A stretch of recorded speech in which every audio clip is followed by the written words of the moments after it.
Well, the big technology says I'm live. Well, here's what's going on today, folks. I am listening to this book called All About Love by Bell Hooks. And it is,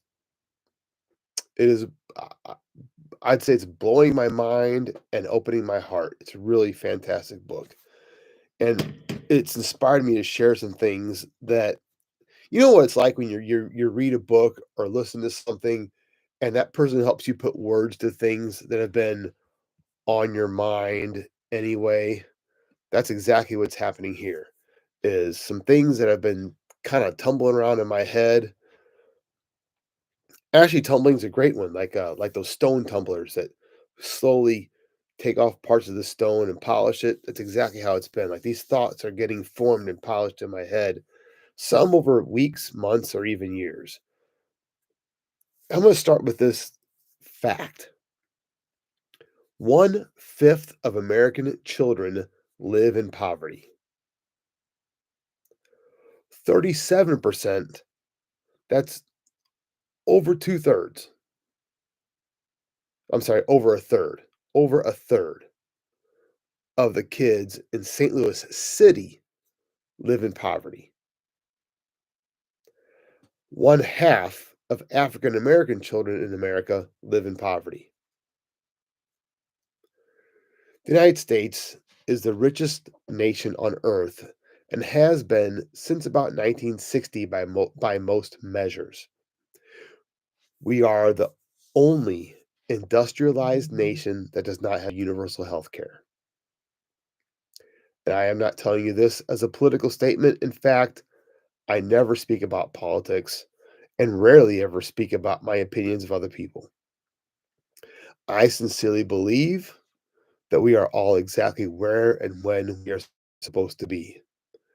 This is an observation on compassion inspired by the book I'm listening to, which synchronizes with my thoughts and feelings on authenticity that I've been processing, like I said, some weeks, some months, some years. Consider this quote from the book: greed severs the cords of compassion. The worship of money leads to a hardening of the heart and can lead us to condone the dehumanization of ourselves and others. Let that sink in for a second. Again, the book is called All About Love. It's by Bell Hooks. I am listening to it on Audible.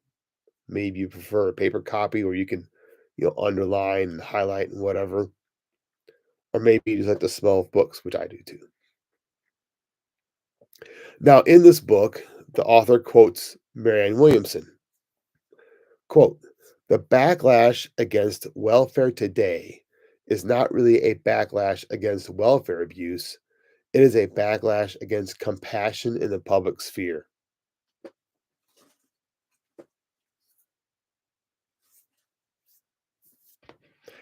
I often hear people use law of attraction or karma to blame people for their own misery. That interpretation is a perversion of the law of attraction and completely dismisses the law of abundance, which states there's an unlimited supply of resources, wealth, and opportunities available to everyone.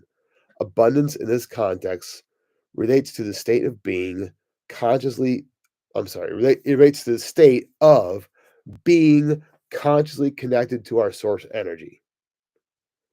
So, do you need that interpreted? In order to receive abundance and live in abundance, all you need to do is still your mind and direct your attention to connect with, synchronize with, be one with the source energy. When your mind is still, this is easy. By the universal laws that govern all of us, abundance is already given. By the grace of source, it is already ours. However, our experience of abundance is dependent on our particular alignment with it. Everything is energy, including us.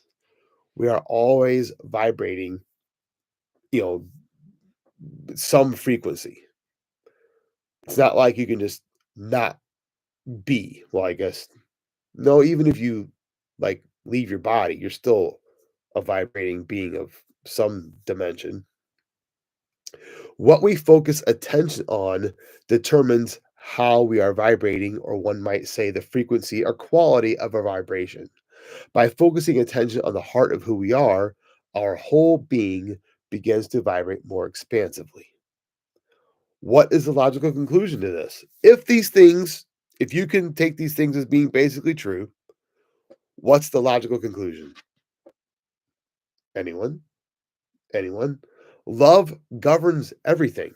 It's all about love. Since like attracts like, that's law of attraction, we draw to ourselves any and all things that are in sync with this expansive heart energy. We experience an increase in love, light, joy, well being, creativity, exuberance, prosperity, gratitude, and an ever deepening, awe filled awareness of who we are when we open our hearts and expand our capacity to love unconditionally.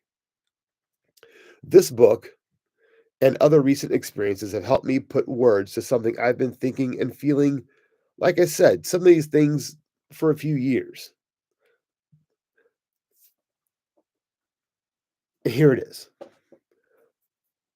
And I'm just going to say it bluntly. My complaint about some of the new age people, call themselves hippies or whatever, for as much as they preach love and understanding, they're too mental about it. They either want to get high using drugs, or even a gong bath is a certain kind of high. They want to use these external things to feel loved and maybe even feel loving for a little while, or they want to talk about it and think about it instead of just doing it. My question, my challenge to you is, what are you doing right now to energize and activate your vision for a loving world? Another observation, we go through these trends. Things are trendy for a while, and I have my own opinions about the pros and cons of that. But here's a thing I've seen. You've all seen it, heard it, and probably even said it to yourselves. You are enough. You are enough.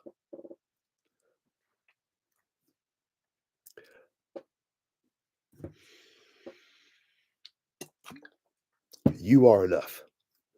Well, on the one hand, I see how that can be helpful, but it is also dangerously close to narcissism. What one author, I can't remember his name, but I watched this video, he called it the cult of self. And that really rang a bell with me. I see people who are, let me say that. So it's difficult to say this because people will take it so personally, and it's personal and it's important. There are a lot of people who are healing, a lot, and so the positive side is there's a lot of self-healing and introspection and good things going on. And if you said, "Well, William, is the world a better place because of this?" I would say, absolutely yes. It's better than the way it was, y obviously 30 years ago, much less even 10 or 12 years ago. Yes, it's a wonderful thing that we are improving ourselves. But I also agree with this author who calls it the cult of the self, because you can get so wrapped up in healing yourself, you become self-absorbed, and then you become the narcissist. It's all about you and you feeling good and you healing. Well, and and that also brings up the danger of the word narcissist, because narcissist mental disorders, it's a narcissistic person disorder. So just because someone's being self-centered in a certain situation, maybe they're just protecting themselves, it doesn't mean they're narcissistic or have a personality disorder. It just means they're self-centered in the situation. So, and you can say more about that, I think, about the whole self-help thing. and self-improvement and all that. Like I said, the bigger picture, I think, is that it's very good for humanity. And I do concur with that idea of the pendulum. Like, here, the pendulum is now swinging towards self-healing and being and then looking appearing to be self-centered. Okay, well, that's the way it is, okay. And I think it's and anyone who makes just an observation of humanity, at least in the civilized world, would say, "Yeah, we definitely need self-love. There are things we do because we don't love ourselves, like let ourselves get taken advantage by other people and blah, blah, blah, on and on and on." You can easily see things that would be changed with a good dose of self-love and self-respect. So here's my question.